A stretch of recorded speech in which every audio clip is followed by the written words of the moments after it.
What a good start to this Easter season. I want to share with you this sermon series that is extended. I know it feels like it's been a while. They did the whole sermon series in Lent, Tent to Tomb, and I wanted it to be intentionally sort of a journey that you reflected on over and over. It wasn't just a short 4-week, we move on.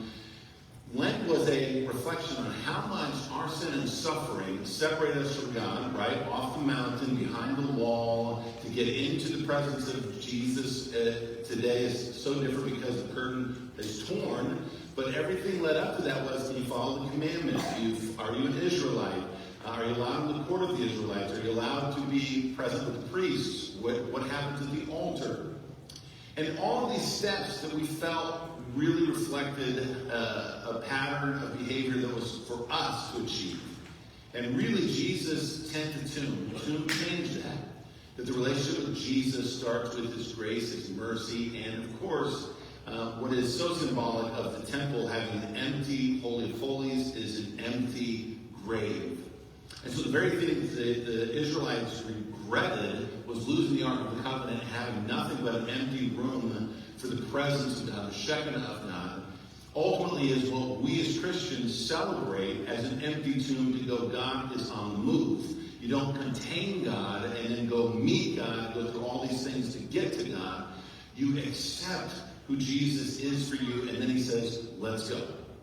Well, now we're in that sermon series that is from the tomb to testimony. This church age, what Dylan referenced last week, is for us to have a responsibility, a response to that grace. Let me say it differently. Have you ever heard the adage, in the Old Testament, there is the 6 days and then God rested. In the New Testament, there's grace and then you get to work. Notice how it shifted, right? 6 days God worked and then God rested, and the Jews celebrated Sabbath. And every time they got the Sabbath, it was one of those where they're like, okay, did we earn our place in God's presence? No. It's impossible to do so. As Christians, we flip that. It's not that we don't work, but we get grace on Sunday. Today is the first day of the week that you go, oh, let me start with Jesus, and then the rest of my week will work itself out. When Dylan talked about the steps of your faith last week, that personal devotions, what is it that you're doing to grow in your faith? You have this relationship with Jesus. How do you grow in it?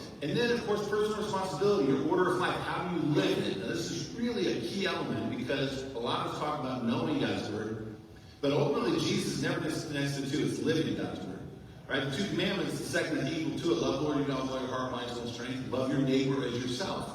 Or as He says in Luke 11, that you have to hear God's Word and obey it. Or you can go to James, and it says to hear the Word is to live the Word. What is going to be the extent, your expression? James says, if you listen to the Word and don't obey it, it's like looking in the mirror and seeing your face and then forgetting what you look like the moment you leave. Instead, the blessing of God isn't just knowing God's Word, it's obeying it. So personal responsibility, and then of course we're leaving the tomb and we're saying, how do I take ownership of my faith, personal devotions, then living out the pattern of God's life and will for your life. It goes into relationship presence. How many of you get tired around people? You're like, they exhaust me. Now, caution, I know if you're an introvert or people exhaust you, that's okay. You have to be in a relationship with other people. So totally be in isolation, to be like, I never like being around people, is overlooking the spirit in you that says, I call you to be communal. I call you to be in a relationship, in direct relationship with other people. So those are the steps to be spirit living, generous living. Do you live open-handed? Do you live with a closed fist? We talk about that often. Those are those immediate steps from the temple, right? We leave the tomb and we go into our testimony. We leave the temple and we go in to share that faith in the world around us. I'm going to give you a sermon this morning that illustrates that even more. Kind of a next step, if you will. Where do the steps lead you when you leave church? Where do you go from here? I'm sure you can attest that you go into a dark world. I love Rich Mullins. He's been a songwriter from the 80s and 90s. He passed away in the mid-90s. Still one of my music heroes. I'm sure you hear me talk about probably my favorite three, maybe four if I had Mount Rushmore music. I put Keith Green up there. I know that's a name you probably don't know unless you're from the 70s, but that was what my mom played when I was a kid, and some of the songs just resonated with me, especially the song about the sheep and the goats, or No Compromise. Beautiful music that is, dated, but meant so much to me. Rich Mullins is up there. Stephen Curtis Chapman is probably up there. I'm going to say Toby Mac is still there. I didn't think he should be because he's old. But man, he's awesome. So, maybe that's my Mount Rushmore. Well, Rich Mullins sang these powerful songs about what it means to be a Christian in a dark world. And I kind of find it interesting that as he talks about it from 30 years ago, what's changed? And he said it then, he goes, everybody thinks that technology is going to make the world better. In many ways it does. And yet all of us still feel like it's a dark world. So what is it about that space out there when we leave that is meant for us? This is your takeaway. When you leave this presence, you leave the light of God in the ecclesia. Again, not temple in the sense that there's an altar, that there's a sacrificial goat, or that there's going to be actual blood spread on the altar, that you might know what it means to be in the Holy of Holies or to get to the next place with God. The Shekinah of God is not the Ark of the Covenant. The Shekinah of God, the presence of God, is the people. The Greek word ecclesia, the gathering. It is brighter in here today because all the embers of faith chose to come worship God together. There really shouldn't be a place on earth that is brighter, more hopeful than this hour. And that simple mathematical equation, if you will, if you think of being the little Christians, the mini Christians, the Christ-like believer, right? To be Christian is to be a mini Christ figure. Then that mini Christ figure, what Matt read in John 1, that you are a part of the light, then you bring that light with you, and of course you see all those embers make a greater glow. Can I tell you something interesting though? Think about the physical nature of light. We take it for granted. I want to take you back thousands of years before us. There was a time, we don't believe it was certainly Adam and Eve, they didn't need it, but for a time, they say, anthropologists will say, we lived without fire, controlled fire. There was lightning, it was amazing, but there was no tangible live by fire. So our ancestors, they knew light only in a couple of categories. The light of the sun, this great burning fire in the sky, and then the light of the stars and the moon and night. The stars were just more little fires in the sky. Notice where all the fire of the light was. It was beyond them. It was outside of their capacity. They didn't have city lights. If you look on a Google search for the night sky, in the middle of the night, outside of our planet, you look back without the sun shining on it, and it's still full of lights from our electricity grids. That wasn't a time for thousands of years. Our ancestors knew that when the sun went down, even if there was those little fires in the sky, you had to survive. Now, before we had controlled fire, they would do that in terms of the sun went down, they stopped working altogether. So at sunset, you tried to find shelter. They were nomads. They followed their food. They killed their food. They ate their food. And when it got dark, they're like, we need to go climb into trees and sleep, or find caves and sleep. You're still talking about those that were before controlled fire, which then ultimately led them to say, hey, we can take portable huts, build our own shelters. Before even that, it was the sun went down, we need to find a way to survive the night. In other words, without light, the darkness instituted death, the risk of death. Isn't that what we read in Psalm 23? Yea, though I walk through the valley of the shadow of death. That was a very real fear thousands of years ago. Now, the invention of controlled fire is something we don't appreciate enough. How many of you love going camping and do that campfire? It's one of the best things to do. Although, is anybody the person that the smoke follows you? You can never sit in the right spot. It just finds you. why that is. The campfire is one of my favorite elements. Did you know that galvanized our humanity? Let me give you a few historical traits of the early control fire. Once humans could make fire, several things happened. First of all, it kept the predators away. Anthropologists have figured out a 30-foot radius around the fire to say if you slept inside of that, you didn't have to go sleep in the cave, you didn't have to go sleep in the trees. You could be near the fire, and predators were afraid of that fire and wouldn't bother you. It would keep you warm on cold nights, so the risk of getting sick and that leading to death. It also allowed to cook food. And if you do any research behind this, to cook over a fire instead of the raw meat actually broke down the food so that the protein was used by your body quicker, more efficiently. And so that's one of the things that attribute to humanity becoming quite adaptive and grow. Our brains grew. And so, of course, that advanced into a world of technology and everything we know today. Another thing that happened with the fire, they still couldn't do work. You imagine Abraham Lincoln having a candle? The candle didn't let him go outside and do chores. You couldn't put more fence stakes in. You couldn't plant more. So what did he do? He took the fire, even in a candle, and he read. And often they would read out loud. The fire brought people together. If this protects us, this brings us closer together. But if it protects us, it keeps us closer together, and we can't work. What are we going to do? The origin of storytelling. More time together because you can't work, but you can be present.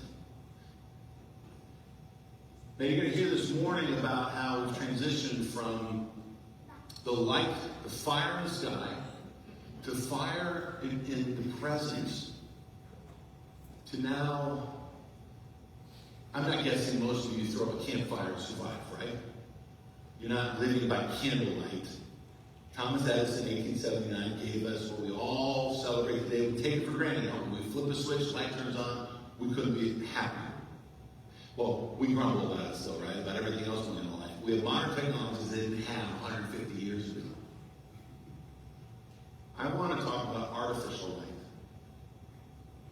This metaphor aptly applies to the moral corrosion of our culture today. We still live in a dark and desperate world. In fact, bad things do tend to happen more in the dark still.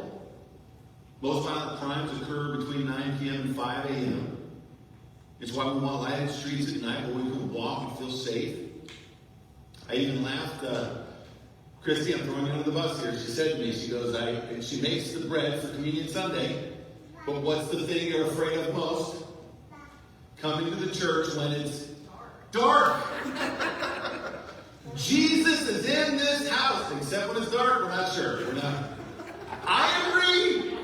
I totally agree. I have scared people when my dog comes running through the hallway, and they would happen to be here still, and they're like, "What are you doing?" And I'm like, "I didn't know anybody's here, and I'm afraid of the dark."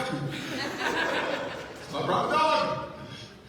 Of course, somebody was asking and said, "Well, what if something happens to your dog?" I'm like, I will be sad for a few days. And I will be alive.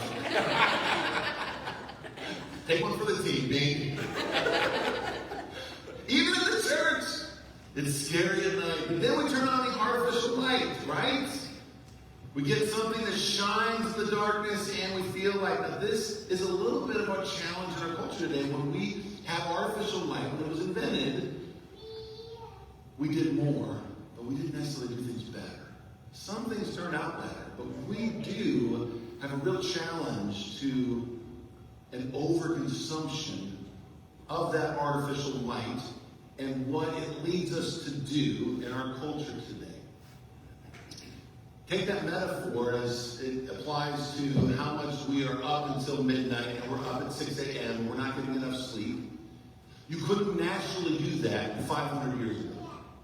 You just went to sleep because you were bored, there was nothing else to do, you couldn't do anything without the light of day. Even if you had fire or a candle, there's only so much you could do. You sat around, you read as a family, you did devotions as a family, you talked to your neighbors. Incidentally, if you want to look up patterns of sleep, that used to call it a first sleep and a second sleep. And in the middle, you had this watch, this wake. Believe it or not, we used to sleep anybody else get up after about 4 hours, and you're like, why am I up? This was how we lived our lives. For thousands of years, you'd have a first sleep, you'd wake up for a few hours. They said in those few hours, it's probably when they made the most babies, by the way. They would have things to do relationally. They would actually go to their neighbor's house. You up? Yep. Okay. You want to sit and talk for a little bit? Yeah, I can't sleep. Then after that, they go back and they sleep for another 4 hours. Then have an alarm clock. Then have a boss to make sure that they have to be there by 7 a.m., get things started, turn things on. That's a different culture, isn't it? One that really did rely on each other and interact with each other. And now we've sort of seen artificial light atomize our culture, remove us because we can. We still go to work, we go home, and then we have artificial light that fills us. It's no wonder that that follows a moral corruption of artificial life as truth. That meaning the lowercase t versus the capital T. I've said in recent years, everybody has clamored over the transgender issue. And obviously, I really look at it and go, what a concern we have for people that want to say a new truth. That I was born, if I go to the doctor, I have a certain need from the doctor, that just saying I'm the other gender does not apply. It cannot apply. But here this morning, let me really introduce how much that is tearing our moral fabric, not from the extremes, but from the margins. See, we don't catch that, do we? Artificial light isn't just about the extremes, it's about what we define in the margins that push us away from the capital T as well.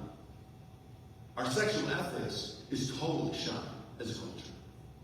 And what makes us feel better about how we behave is, oh, what about those in the extremes? And all of a sudden, God stops and says, did we get away from my word? Are we away from what I intended for my people? I get it. We all redefine by our artificial light things that reflect what we want them to reflect. We create that as our new truth. I laughed how accountability is sort of lost on this. I got pulled over. Actually, I need to rephrase this. I forgot I got pulled over, and we're in the van, and my wife and I are going to have a night together. Why she decided to start it like this, I have no idea, but she's so ornery. She just saw something, and she goes, when did you get pulled over? I didn't get pulled over. Oh, no, I was lying to my wife. Oh, yes, you did. Now I'm mad. No, I didn't. I did not get pulled over. And sure enough, she pulls this out, like sitting between the vans, and she goes, what is this that says you got pulled over? Joe, we got pulled over coming from a Pacers game at like midnight in January. Apparently, we don't clean the van very often. Yes. But I did laugh. I said, yes, I totally got pulled over. And then I made this really stupid statement. Sorry, Alex. Well, you know what? If the police officer was doing anything better than pulling over, they could have arrested people that were criminals. I'm not the one that should be pulled over. I doubled down.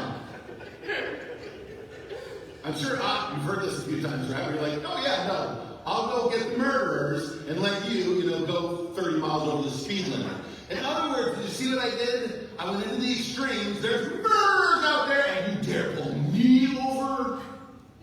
I was going 20 miles over the speed limit. By the way, this does not do anything. It's still 20 miles over the speed limit. Hello. Do you see how we've defined things with a moral relativism that we've decided what's right? I watched a police officer video where the police officer interjected. Somebody was beating on an older man. The police officer does the arrest, and in doing the arrest, the assailant is fighting back, not wanting to be arrested, but finally gets put down. The handcuffs are coming out, and a bystander says, "Stop! You're hurting him." Like, did you just miss what happened? But what is that telling us? We have a moral outrage for things that simply hurt our feelings. What do you mean in sexual relationships, I can't do it the way I want to, it makes me feel good about myself? What do you mean I can't speed if I need to get somewhere that I think is more important than the safety of other people around me? Can you imagine a doctor who gives the results, the person has cancer, and then goes into the room and says, you're all clear, be happy, be joyful, you're free to go? That would be a dishonesty, a darkness. Of course you want the doctor to tell the truth, but we live in a culture that says, but avoid hurting somebody's feelings, even if you don't tell the truth. And by the way, Christians, we have to be cautious of this too. We have a moral outrage that is circumventing our capital T truth. One of the best illustrations I use from the Bible is Genesis 34. It has a story of Dinah. Dinah is the sister. She's the daughter of Jacob and Leah.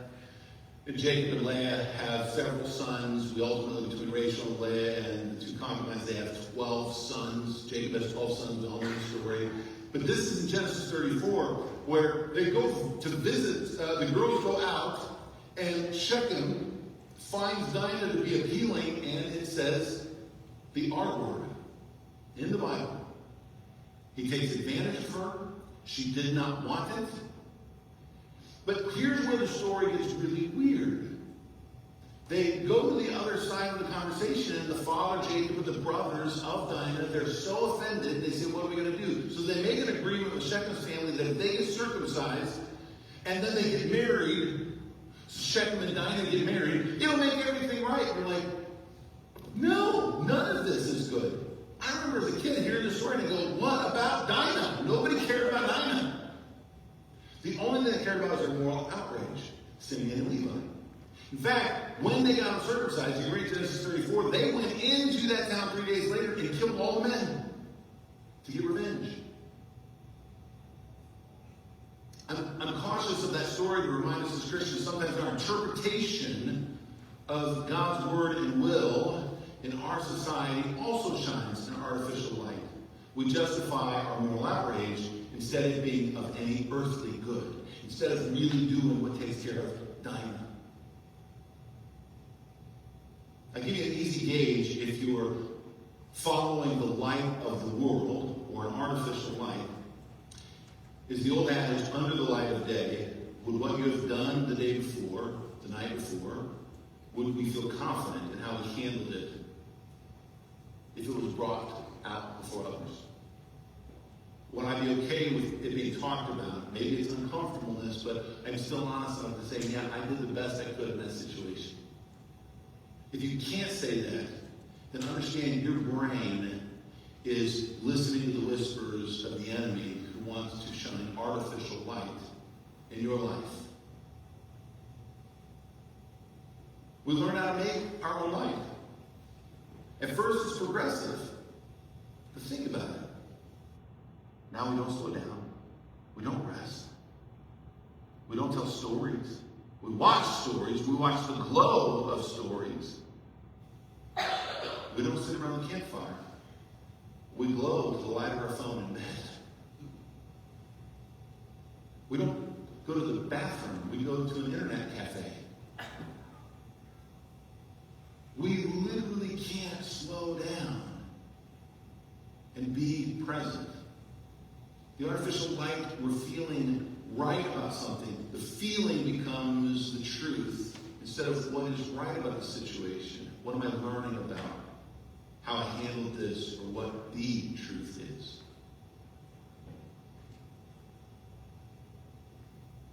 I know we don't stumble in the dark as much anymore. There's light all around us. But if it's true today, as it was with Rich Mullins, the world is still dark. Woe to those who call evil good and good evil, who put darkness for light and light for darkness. What is our compass? Jesus said, I am the light of the world. I am the light of the world. Our ancestors thousands of years ago looked up and saw the sun. And I encourage you today, we still should see a universe that would aptly portray what he would offer us in his Son, in his death, in his resurrection, that empty tomb to our testimony. So here's my challenge for you this week. In just a moment, you're going to leave here, and you're going to go down those steps, right?